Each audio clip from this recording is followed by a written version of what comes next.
How financial celebrities use social media is one of the most misunderstood dynamics in modern finance, because the public tends to view these platforms as tools for self-expression or popularity, while the financial elite experience them as high-risk instruments that can amplify insight just as easily as they can destroy judgment, reputation, and long-term leverage.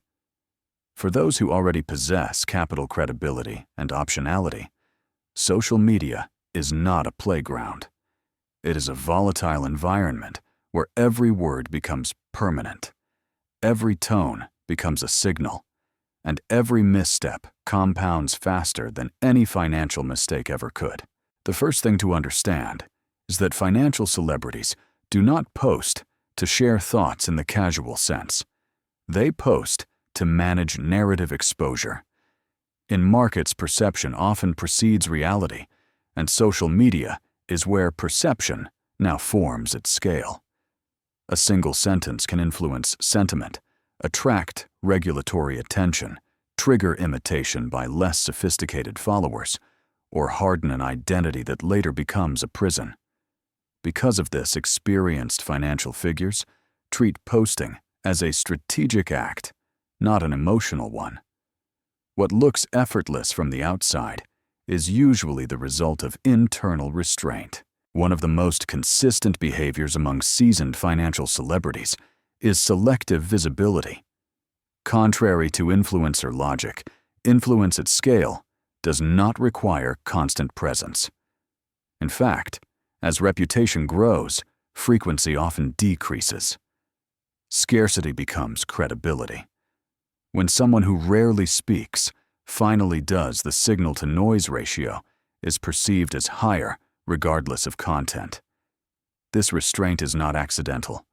It is learned often after witnessing how constant posting dilutes authority, attracts low-quality engagement, and increases the likelihood of being misinterpreted or frozen into a single narrative identity. Another critical pattern is the avoidance of precision. Financial celebrities who endure almost never anchor themselves publicly to specific predictions, timelines, or price targets, not because they lack views, but because they understand reflexivity. Once a prediction is public, it no longer exists in isolation. It becomes part of the system it is attempting to describe. People react to it, copy it, and distort it. Instead, experienced figures speak in frameworks, risks, questions, and long-term themes. This allows them to contribute insight without surrendering flexibility. From the outside, this can appear vague. From the inside, it is intellectual self-defense. Tone is managed as carefully as content. Financial celebrities who survive multiple cycles avoid emotional extremes online. They do not sound euphoric at market peaks or catastrophic during downturns, even when they privately feel concern or excitement. Emotional consistency is a form of reputational insurance. Once an individual becomes associated with hype or panic, every future statement is filtered through that emotional memory. Calm language preserves optionality, allowing future ideas to be evaluated on substance rather than sentiment. Equally important is what financial celebrities refuse to engage with. They do not argue with anonymous accounts. They do not correct every misunderstanding. They do not chase validation through likes or applause. Engagement is asymmetric at scale, and arguing downward collapses hierarchy. Silence in this context is not avoidance, it is boundary maintenance. Knowing what not to respond to protects both credibility and mental clarity. Social media also serves a signaling function beyond the public eye. Many posts are written with a dual audience in mind. To the general public, they appear as commentary. To peers, regulators, or institutional players, they signal temperament, caution, curiosity, or alignment. A short, carefully worded message can communicate more to sophisticated readers than a long explanation ever could. This compressed language is intentional, and it is one of the reasons casual observers often misjudge what is actually being said. Another underappreciated use of social media by financial celebrities is observation. These platforms function as real-time sentiment maps. What ideas are spreading without scrutiny, where confidence is turning into certainty, which narratives are becoming moralized rather than analyzed. By watching how crowds react to news memes and authority financial celebrities gain insight into behavioral dynamics long before they appear in traditional data. In this sense, social media is less a microphone and more a behavioral laboratory. Risk awareness permeates everything. Financial celebrities are acutely conscious of legal, regulatory, and ethical boundaries. They avoid language that could be construed as advice coordination or manipulation. Disclaimers are not cosmetic. They are cultural signals of restraint. This is why experienced voices often sound less exciting than newcomers. Excitement is dangerous at scale. Boredom is safer. Many also compartmentalize their use deliberately. Posting and reading are separated. Some delegate posting entirely while consuming selectively. Others read without posting at all. This separation prevents emotional contagion and reduces the chance of reactive behavior. Constant exposure to praise or criticism subtly distorts judgment even for disciplined minds. Protecting psychological clarity is prioritized over engagement metrics. What ultimately emerges is a counterintuitive truth. Financial celebrities do not use social media to gain influence. They use it to manage it. Their goal is not to be liked, but to be legible.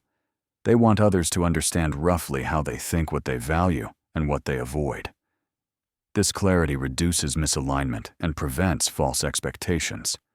Popularity fades, coherence compounds, and it is exactly at this point where social media stops being a platform for expression and reveals itself as a tool for restraint, identity protection, and signal management, that the deeper question begins to surface, because the real challenge is not learning how financial celebrities post, but understanding how they protect themselves from the psychological, reputational, and cognitive distortions that constant visibility creates, how they decide when to speak, and when silence does more work than words ever could, and how misuse of attention slowly erodes judgment until influence itself becomes a liability rather than an asset.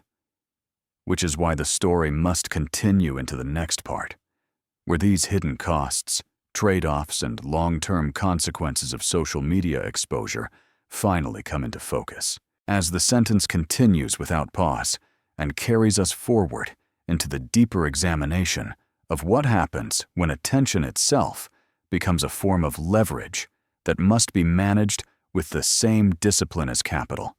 Because once visibility reaches a certain scale, the danger is no longer being unheard, but being misunderstood, frozen, or subtly reshaped by the very platform that once seemed to offer freedom.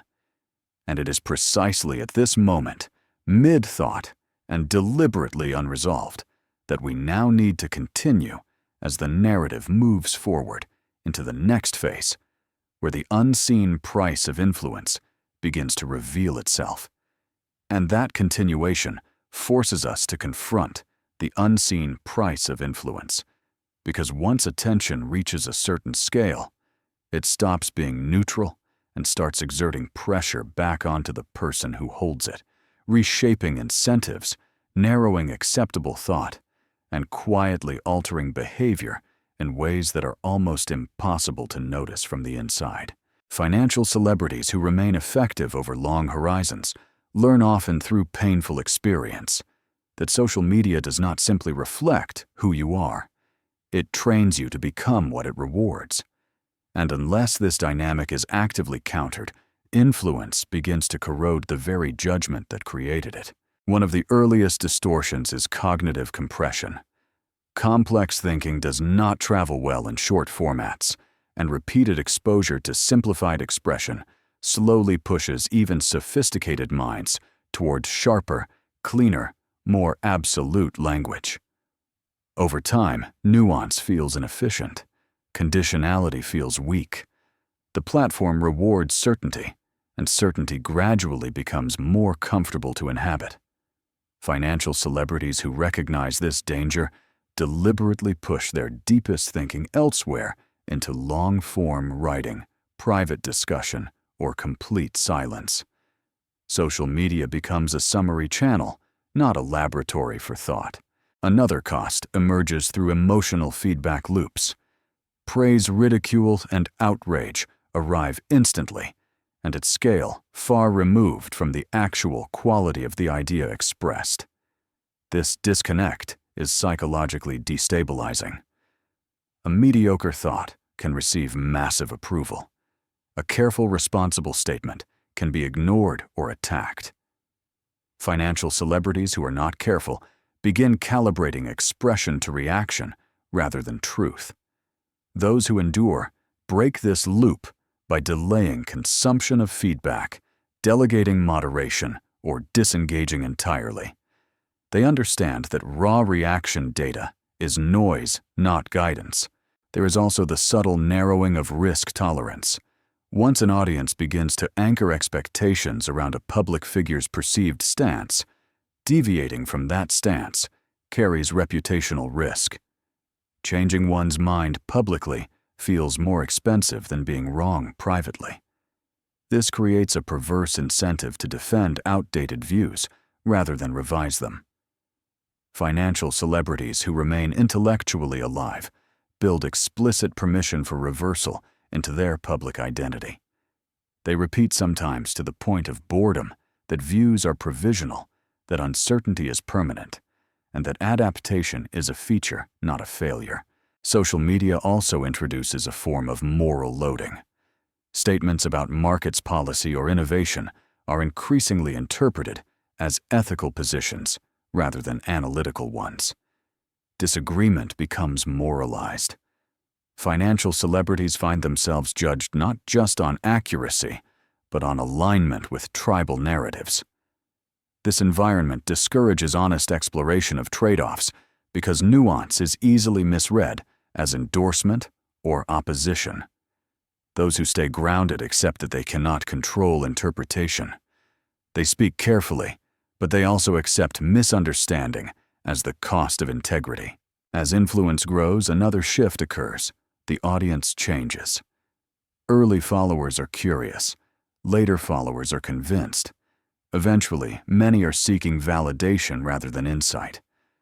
This evolution subtly alters the role of the financial celebrity from thinker to symbol. At this stage, continued participation carries diminishing intellectual returns. Many experienced figures respond by reducing output, changing medium, or withdrawing from platforms altogether. This is not retreat. It is capital preservation, but of the cognitive kind. What is striking is that the most respected financial celebrities often appear least active online at the peak of their credibility. Their silence is not absence, but signal. It communicates independence from the attention economy. It reassures peers that their judgment is not being outsourced to algorithms. In a world saturated with opinion restraint, becomes a form of authority more powerful than amplification. The final lesson, then, is not about tactics, but about sovereignty. Financial celebrities who use social media will never surrender authorship of their thinking to the platform. They decide when to speak, why to speak, and when the cost of speaking exceeds the benefit. They treat attention as a resource to be spent sparingly, not a fuel to be burned constantly. In doing so, they preserve the one asset that made influence possible in the first place, clarity, and so the story resolves quietly. Social media, in the hands of the financially powerful, is not a stage for performance, but a test of self-mastery. Those who fail this test become louder, narrower, and eventually less relevant. Those who pass become rarer, calmer, and more trusted even as they speak less. Influence at its highest level is not about being seen everywhere, but about remaining coherent when everyone else is being pulled apart by noise.